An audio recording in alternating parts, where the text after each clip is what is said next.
Bloomberg Audio Studios. Podcasts, radio, news.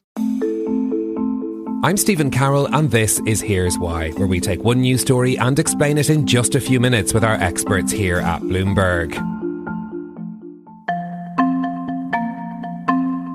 She told Trump the return of Taiwan to China is a key part of the post-World War II international order. We've seen a fracturing to some extent of this administration on the Russia issue. It's not impossible that we'd have a similar fracturing on the Taiwan-China issue. European countries are facing the threat from Russia, with China being the decisive enabler. Trump had a very important meeting with President Xi, but crucially, the issue of Taiwan did not come up. So now the issue is back on the table. Taiwan is one of the most politically sensitive issues in Asia.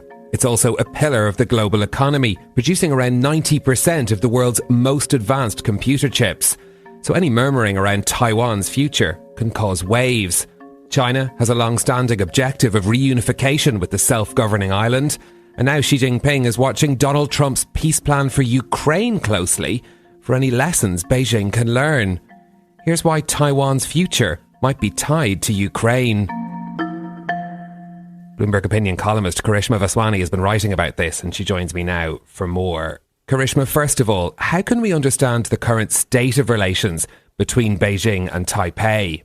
Well, Stephen, I think, it would not be unfair to say that the current state of relations are pretty terrible. In fact, just to lay out the positions on either side for our audience, China views Taiwan as its own territory, which, it has consistently said that it plans to unify with through peaceful means or by force, if necessary. That's in all the official documentation about this issue. Taiwan, for its part, sees itself as a self-governed democratic island with its own distinct and unique identity. And that's something that has been growing over the last several years, where you see a real move towards the definition of what it means to be Taiwanese versus Chinese. Now, in terms of official communication channels between the two governments, those have actually largely been shut down since 2016. Beijing has been intensifying military pressure around the island with near daily incursions into the airspace and the seas around the island. It's also been intensifying the diplomatic pressure on the few allies Taiwan has left, and it gets very, very annoyed with the current president, Lai Ching-te, who it views as a separatist. So you've got this relationship that's defined by strategic mistrust, and on the Taiwanese side, a really precarious position, particularly given the Trump administration's ambiguity around what they would do if indeed there is a conflict around Taiwan. Is there any suggestion at the moment that Beijing is planning any steps in that direction in addition to all that pressure that you're talking about? The sort of scholarly debate on this is divided. And in my view, there's no imminent evidence of an invasion. But what I will say is that China will always want to win without firing a shot. And that's why you see the kind of step up in military activities around the island, the pressure that it's imposing on diplomatic allies. You see the rapid buildup of the People's Liberation Army. And all of this is to clearly shape the environment to make Taiwan feel more vulnerable over time. And I think that's the intention. Now, what you are also seeing is sort of the cyber attacks being ramped up, disinformation campaigns being ramped up, economic measures that threaten and undermine Taiwan's confidence. So what this is called is grey zone coercion, and it sort of falls short of all-out war or a blockade or an invasion, but it does erode Taiwanese security, and there's no sense that it could be immediate, but I think it's definitely the picture that we have of Beijing preparing the political, military, and sort of laying the groundwork for a confrontation if it chooses to escalate. So what's the connection then to Ukraine? Why is President Xi watching the Trump administration's push to end the war in Ukraine so closely? So this is really interesting. In a phone call between President Xi Jinping and Donald Trump recently, on the Chinese side, the Taiwan issue was mentioned quite blatantly, and it's something that the Chinese feel very strongly about. And I think, in the background of all of this, you've got the ongoing consultations about what will happen with the American peace plan for Ukraine.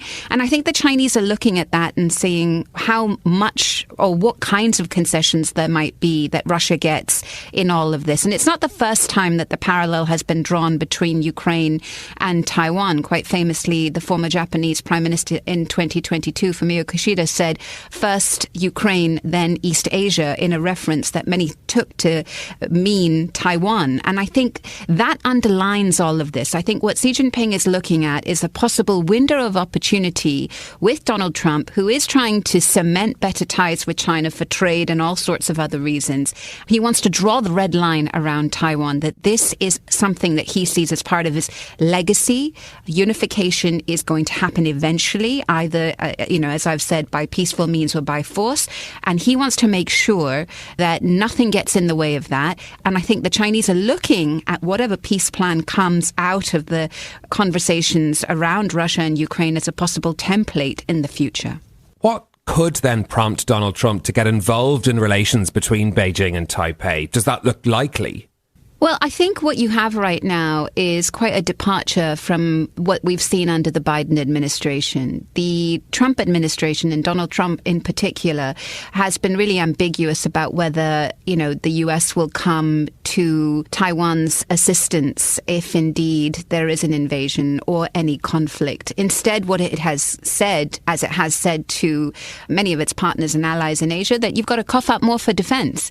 And Taiwan has been doing that, just in the last week, we've seen the Taiwanese government announce that it plans to spend another $40 billion on defense. Of course, that has to go through a, sort of politically gridlocked parliament. But the intention is there. And I think the reason that it's there is to not just message to Beijing, but also to Washington that, look, we're keen on spending more money on our defense, but we're going to need help if push comes to shove. Is that the most that Taipei can do at this stage? How can Taiwan, I suppose, prepare for any of this? Well, it's already doing that. And I think what's been remarkable to me just in the last few years is how much, and in particularly, under the Trump administration, how much that sense of urgency has increased. It wasn't that long ago that military service conscription was only 4 months. It's now been extended by, several months to a year.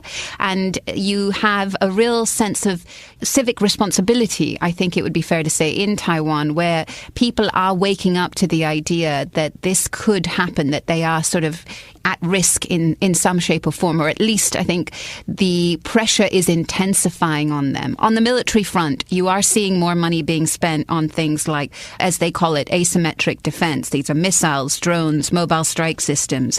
And the idea is to provide deterrence and to say, look, China, we aren't vulnerable. We're going to be able to defend ourselves, at least in the first immediate instance. We're going to put up a fight, right? Like you can't just march into this island and take us by force. But the most important thing that it needs is a commitment from Washington. And I think that's the precarious position that Taiwan finds itself in. And I think with plans from both Xi Jinping and Donald Trump to visit each other in 2026, those meetings will be watched very, very carefully in Taiwan. Karishma Vaswani, Bloomberg opinion columnist, thank you. For more explanations like this from our team of 3,000 journalists and analysts around the world, go to bloomberg.com/explainers. I'm Stephen Carroll. This is Here's Why. I'll be back next week with more. Thanks for listening.